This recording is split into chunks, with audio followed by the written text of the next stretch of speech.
ಕಾಪಾಡಬೇಕು. ಸಿವಿಲಿಯನ್ಸು ನಮ್ಮದು ನಾವು ಕಾಪಾಡಿ ಜನಗಳನ್ನು ಕಾಪಾಡಬೇಕು. ಇದು all Guntakal division south central railway employees, all civilians, civil defence volunteers ಅಪಾಯವಾದರೆ ಯಾವ ಥರ ಕಾಪಾಡಬೇಕು, ಸಿವಿಲಿಯನ್ಸು ನಮ್ಮದು ನಾವು ಕಾಪಾಡಿ ಜನಗಳನ್ನು ಕಾಪಾಡಬೇಕು. ಈಗ ಬಾಂಬ್ ಬ್ಲಾಸ್ಟ್ ಆದಾಗ ಯಾವ ಥರ ನಾವು ಅಲರ್ಟ್ ಆಗಬೇಕು, ಹೆಂಗೆ ಕಾಪಾಡ್ಕೋಬೇಕು, ಅದರಿಂದ ಬಾಂಬ್ಲಿಂದ ಹೆಂಗೆ ತಪ್ಪಿಸ್ಕೋಬೇಕು ಅಂತ ಒಂದು ಪ್ರಯೋಗ ಅಂದರೆ ಎಲ್ಲ ತೋರಿಸಿ ಕೊಡ್ತಾ ಇದ್ದಾರೆ. ತುಂಬ ಚೆನ್ನಾಗಿದೆ. ಇದೆಲ್ಲ ಪ್ರಾಕ್ಟೀಸ್ ನೋಡ್ತಾ ಇದ್ದೀವಿ.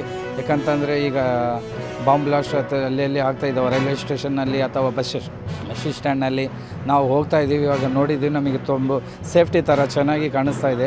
ರಾಯಚೂರು ರೈಲ್ವೆ ಸ್ಟೇಷನ್ನಲ್ಲಿದ್ದ ನಾವು ಪ್ರಯಾಣ ಮಾಡ್ತೀವಿ, ಸೈದಾಪುರಿಗೆ ಹೋಗ್ತೀವಿ, ಡೈಲಿ ಅಪ್ ಆ್ಯಂಡ್ ಡೌನ್ ಮಾಡ್ತೀವಿ, ಟ್ರೈನ್ನಲ್ಲಿ ಹೋಗ್ತೀವಿ, ಬರ್ತಾ ಇರ್ತೀವಿ.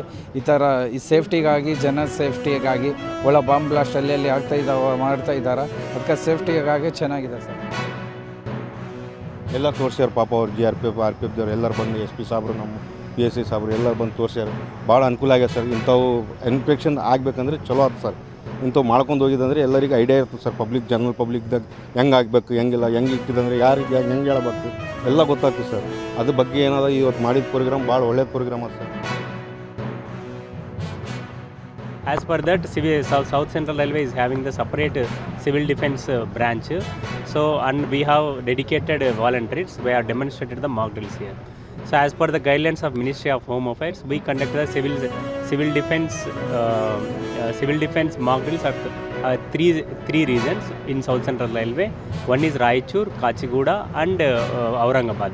So, as part of this, so the key components of the drill included activation of air raid warning sirens, evacuation rehearsals for passengers and staff, and first aid firefighting demonstrations, handling of unexploded bombs, blackout simulation.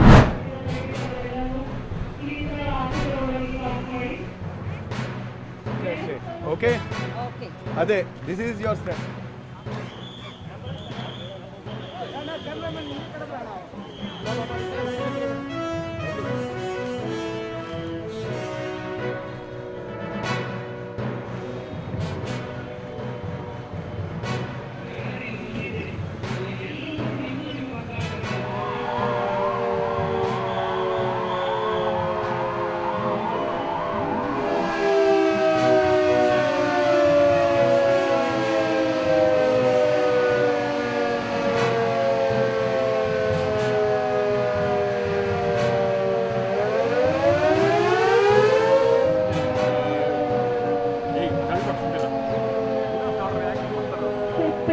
ವಿಧಾನವು ಒಂದು ಸುಧಾರಿತ ವಿಧಾನ ಸಿಬ್ಬಂದಿಗಳ ಮೇಲಿನ ಬಚ್ಚಿನ ನಿಗಾವಣೆಗಾಗಿ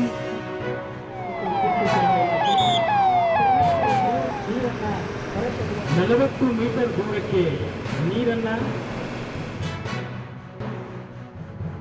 ಎಷ್ಟು ಜನ ಸತ್ತಿದ್ದಾರೆ ಅಥವಾ ಏನಾಗಿದೆ ಅನ್ನುವಂಥದ್ದು ಇನ್ನೂ ಸರಿಯಾದ ಮಾಹಿತಿಗಳು ನಮಗೆಲ್ಲರಿಗೂ ಕೂಡ ಸಿಕ್ಕಿಲ್ಲ. ಆದರೆ ಎಲ್ಲೋ ಒಂದು ಕಡೆ ಒಂದು ಯುದ್ಧದ ಛಾಯೆ ಇವತ್ತು ಇಡೀ ಭಾರತದಲ್ಲಿ ಆವರಿಸಿಕೊಂಡು